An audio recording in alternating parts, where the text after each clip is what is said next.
Ils sont aujourd'hui plus de 5000 bénévoles de tous âges à assurer des visites en établissements de santé et maisons de retraite médicalisées. Ces bénévoles apportent une présence amicale et chaleureuse, redonnent confiance et espoir aux patients et atténuent l'isolement des personnes visitées.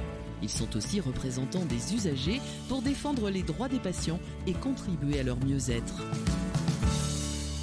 Un accident de parcours, un passage longue durée en réanimation et puis plus de choses à pouvoir faire, ni avec ses yeux, ni avec sa bouche, ni avec ses mains, ni avec ses jambes. C'est le parcours de Marie-France Lalande. Bonjour Marie-France. Bonjour Frédéric. On parle aujourd'hui de VMEH, l'association qui organise qui rassemble les bénévoles qui sont en visite régulière des malades dans les établissements hospitaliers, d'où les lettres VMEH. Alors vous avez une autre expérience, c'est celle d'avoir été accompagné et visité par des bénévoles de VMEH à une période de votre vie qui était pas si simple que ça.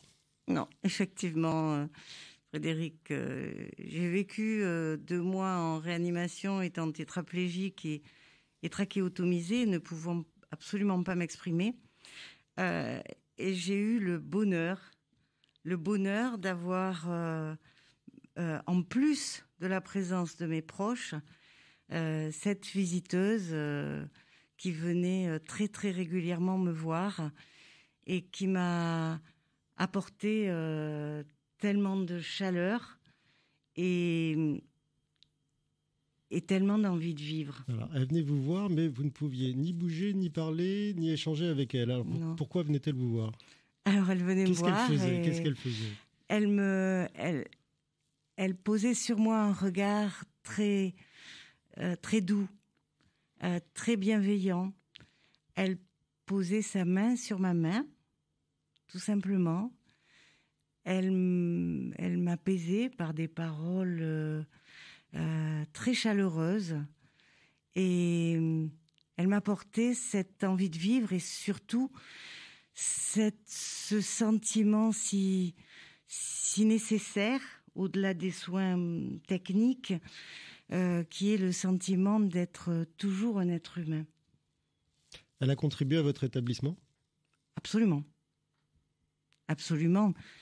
C'est quelqu'un qui a été majeur dans mon histoire et à laquelle je pense souvent la nuit, encore aujourd'hui, quand je me réveille, je pense à elle. Je revois son regard dans le mien et ça me fait du bien. Nous avons vécu des moments d'une telle intensité et d'une telle intimité que je lui suis extrêmement reconnaissante. Alors pour moi, cette fonction-là de visiteur des malades est majeure et elle a besoin de se développer. Alors, quand vous avez pu reparler et que vous avez été à nouveau face à elle, quelle est la première chose que vous lui avez dite ?